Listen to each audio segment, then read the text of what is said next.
Caliente, el podcast de Útera. Mi nombre es Anabela y voy a estar hablando de sexualidad, creatividad y goce. Bienvenidas y bienvenidos.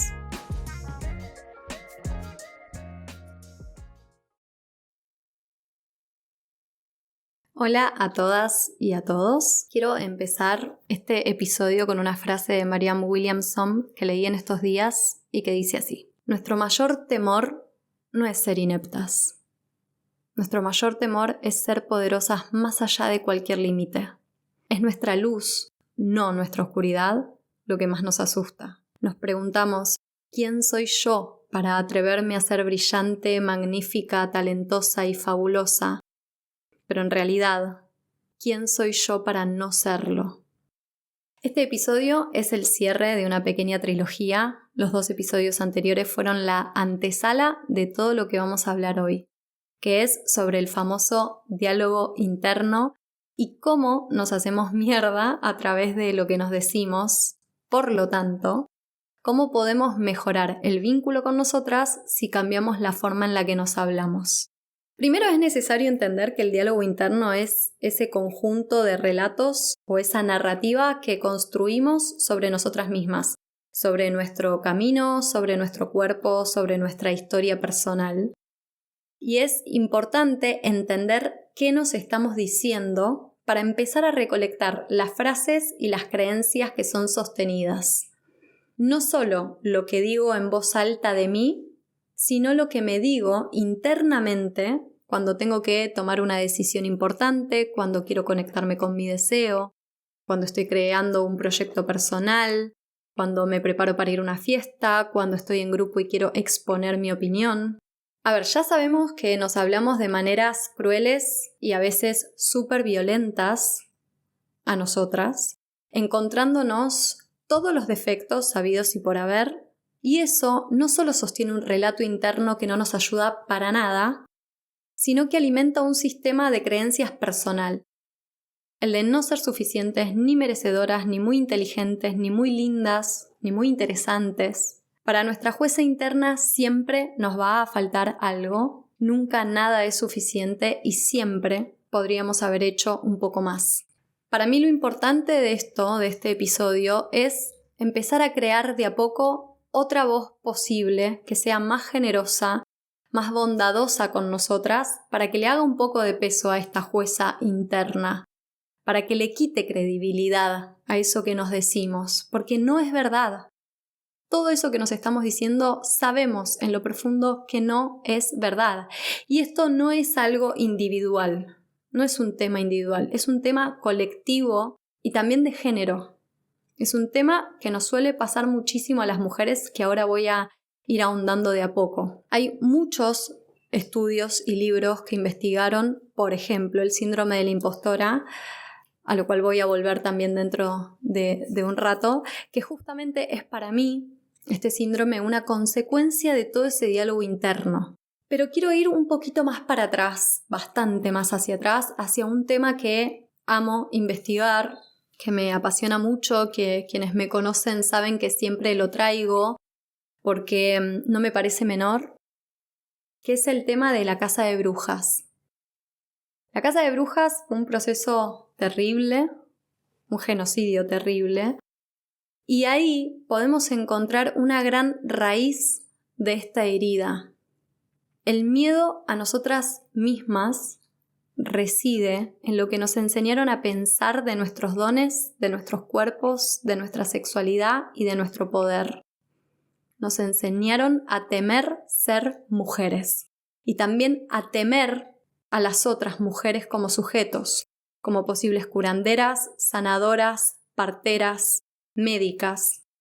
La sistemática fue silenciar nuestro cuerpo y nuestro saber ancestral y popular. Entonces, antes de seguir hablando de todo este tema del diálogo interno, quiero decirnos que no podemos de un día para el otro construir un relato increíble y poderosísimo de nosotras mismas como si fuera fácil y mágico, cuando llevamos tantísimos años de violencia internalizada, porque es un proceso muy de a poco, muy sutil, donde tenemos que tener mucha paciencia y mucho amor Y ya creo que con reconocer que lo que nos estamos diciendo no es verdad, ya con reconocer que nos estamos hablando de una manera injusta, estamos haciendo un montón. Creo que esa es la palabra. Reconocer que estamos teniendo un relato muy injusto de nosotras mismas. Ahora, ya sabiendo todo esto, de a poco, con mucha generosidad hacia nosotras mismas, podemos empezar a hackearnos y quizás también ponernos un límite. Como les conté en los otros episodios, hace un tiempo me harté de mí misma y por eso se llama así este episodio. Me cansé de sostener tanto el autoboicot y la desvalorización conmigo misma, de poder ver en los demás lo zarpado, lo poderoso, lo bello y en mí no poder reconocerlo. Me harté de ser así conmigo, de hundirme siempre, de no reconocerme los logros, de no verme con ojos bondadosos, de siempre poner la mirada en lo que me falta, en lo que todavía no hice. La verdad es que quiero crear un vínculo conmigo o un trato conmigo misma que me dé más coraje y menos miedo. Y voy a traer algo también que abro a veces en terapia, pero siento o que me ayudó a ver en realidad mi terapeuta, que es que entendimos todo mal, sobre todo con respecto al ego. Porque pensamos, sobre todo en este mundo espiritual también, pensamos que el ego es malo, ¿no? Y pensamos que si confiamos en nuestras capacidades o creemos en nosotras y en lo que somos capaces y nos paramos desde ese lugar al hablar con otros y compartir nuestra labor, es un acto bastante egocéntrico o de creídas o un acto arrogante. Como decíamos en el primer episodio, ¿no? Como pararnos desde el poder, desde lo que sí, desde lo que deseamos, desde lo que logramos, desde lo que somos, desde nuestro fuego. Sentimos que si abrimos eso es algo donde me creo 1000 o es demasiado. La verdad es que el ego es necesario justamente para vernos y pararnos desde nuestro valor. Un ego bien trabajado es súper necesario para salir a la calle y enfrentar la vida y para que nos salve de que otra persona nos quiera lastimar o herir o desvalidar. Entonces, quizás no sea egocéntrico hablar, presentarnos, nombrarnos desde lo poderoso, desde nuestra confianza en nosotras mismas, desde nuestras capacidades y desde nuestro valor interno, sino que quizás es un acto de amor, porque nosotras nos fuimos para el otro lado, matamos cualquier tipo de ego. Entonces, por eso digo que es necesario a veces el límite con nosotras mismas porque somos nuestras peores enemigas y las que peores hablamos de nosotras y de nuestro camino y de nuestra labor. Lo que decimos, lo que nos decimos, va a condicionar nuestro vínculo con nuestro cuerpo, con nuestro deseo, con nuestras decisiones, con nuestros proyectos. Entonces, realmente tenemos que tener mucho cuidado. Para este episodio estuve leyendo el libro El síndrome de la impostora de Anne Montarlot, que de alguna manera para mí se desprende este síndrome del vínculo que tenemos con nosotras mismas, de este tipo de relato que sostenemos con nosotras. Y ella, esta autora, dice 2 cosas que me parecen importantísimas. Por un lado, dice que cuando un hombre fracasa o no le va bien con algo, se lo atribuye a algo externo. Piensa que el desafío era demasiado difícil y por lo tanto ese pensamiento, esa atribución externa, le da la posibilidad de volverlo a intentar y de volver a confiar, porque no fue un problema de él. Pero en el caso de las mujeres, la atribución es interna. Tenemos la culpa o la responsabilidad en el mejor de los casos de que nos haya ido mal. Pensamos que nos fue mal porque no somos lo suficientemente buenas, porque nos faltó, entonces por eso fracasamos. Por nuestra carencia, por nuestra incapacidad. Y en ese pensamiento no hay confianza posible para volverlo a intentar.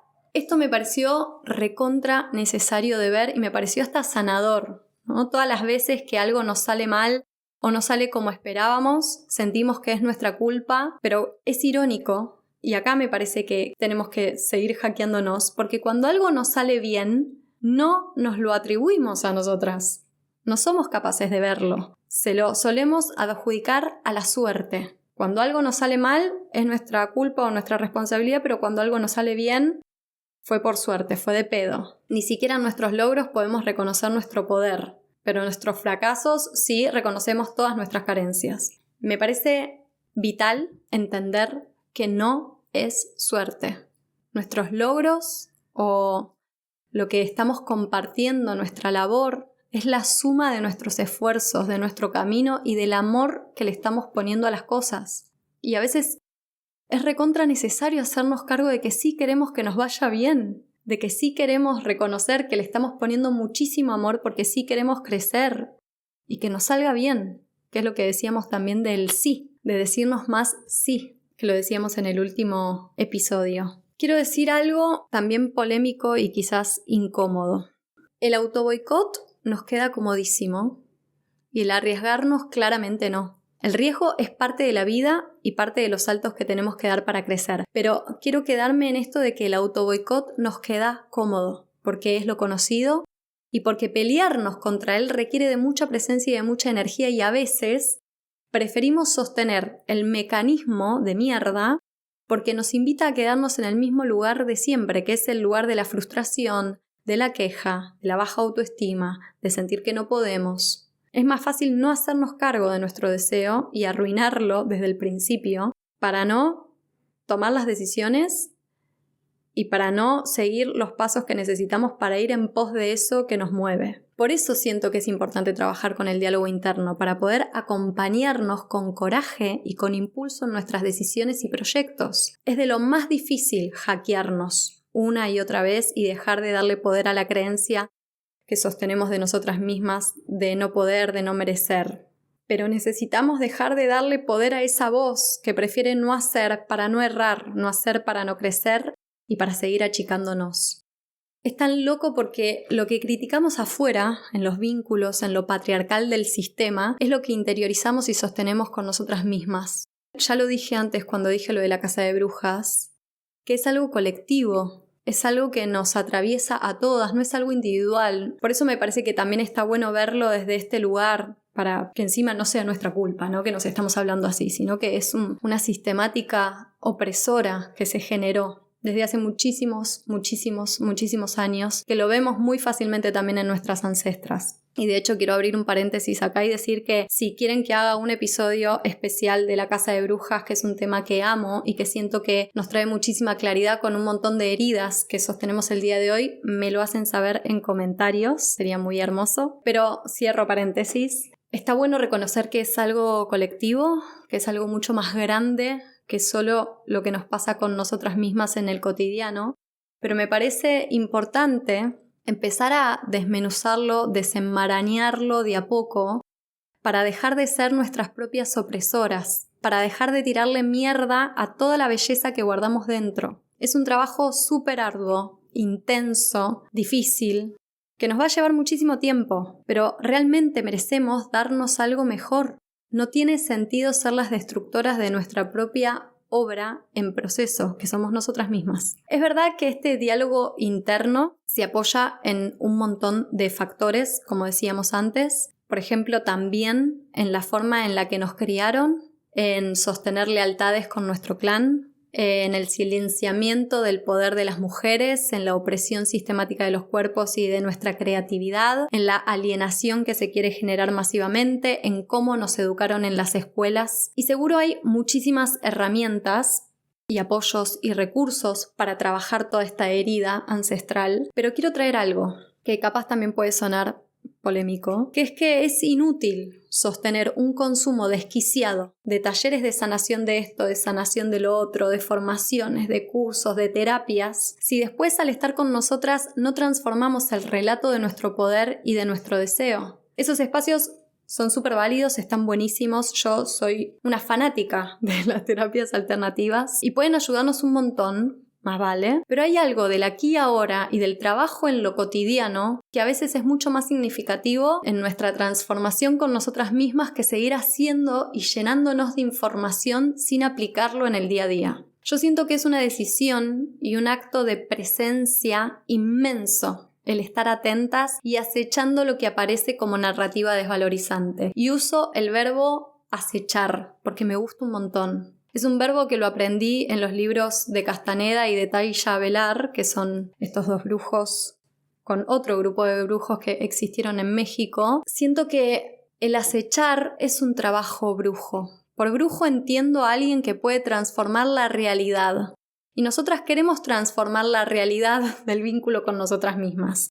Entonces, acecharnos es una práctica bruja para poder cambiar la forma en la que nos miramos y en la que nos hablamos. Dejar de subestimarnos puede ser una gran inspiración para nuestro fuego. Y todo esto que estoy abriendo en este episodio, realmente lo abro desde mi experiencia personal, porque lo habito todo el tiempo. No se dan una idea de lo cruel que fui conmigo. Y esa violencia aparecía mucho en mi fase premenstrual, en el vínculo con mi cuerpo, en la incapacidad de celebrarme y de reconocer mis logros, incluso en mis vínculos. Me es mucho más fácil destruir todo lo que quiero crear que confiar en eso y darle cauce. Y quiero traerles una anécdota sobre la presentación de Curanderas. La verdad, Curanderas es mi primer libro, hace 5 años lo presenté. Fue un proceso creativo enorme, desafiante, difícil, pero hermoso. Pero no lo pude celebrar, no lo pude reconocer. Cuando estaba en la presentación del libro, rodeada de gente que me ama y que me seguía desde hace rato, en un momento se pusieron a aplaudirme y yo les pedí por favor que no me aplaudieran. Imagínense lo incómoda que yo estaba conmigo misma y con tener que ver lo que estaba logrando. Casi al borde del llanto les pedí que dejen de aplaudir. Por suerte hice todo un proceso conmigo misma y después en la presentación de mi segundo libro, que es algo que nos devuelve al fuego, que se los recomiendo si no lo leyeron con respecto a todo esto, fue una celebración. Pude celebrarme, pude reconocerme el logro. Entonces hubo ahí un trabajo interno importante, pero realmente yo fui muy incapaz de festejarme lo que sí. Pero acá estamos, reconociendo los discursos del horror y creando nuevos o tratando de crear nuevos, porque yo personalmente quiero moverme del lugar en el que estuve estos años, o tantos años. Ya lo conozco, ya conozco de memoria el autoboicot y destruir mi fuego, mi potencia, por miedo a no hacer o por miedo al fracaso o por miedo a un montón de cosas, a que me acepten así, a que me quieran así. Y no quiero volver ahí. Es una decisión, no quiero volver ahí. Quiero hacerme cargo de mis recursos, de mi valor, de mi fuerza creativa, que es inmensa, y sobre todo de mis ganas y de la necesidad de habilitarme lo que hoy necesito y decirme sí a mí misma. Merecemos una narrativa que recupere nuestra autenticidad, nuestra fuerza, nuestro poder, que avive el fuego, sabiendo que hay miedos, riesgos, pero que aún así estamos en este mundo para compartir lo que somos y para dejar de perpetuar la crueldad y el odio hacia nosotras mismas. Tal vez, entonces, al invocar la fuerza, el deseo, el fuego, al invocarlos profundamente mirándonos con los mejores ojos posibles, encontremos dentro la valía, la valentía y el amor. Gracias por estar del otro lado. Vuelvo pronto con un nuevo episodio de Caliente.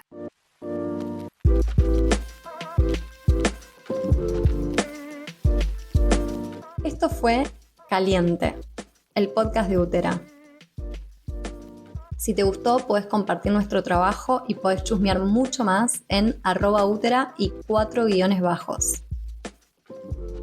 Pronto, un nuevo episodio. Nos vemos.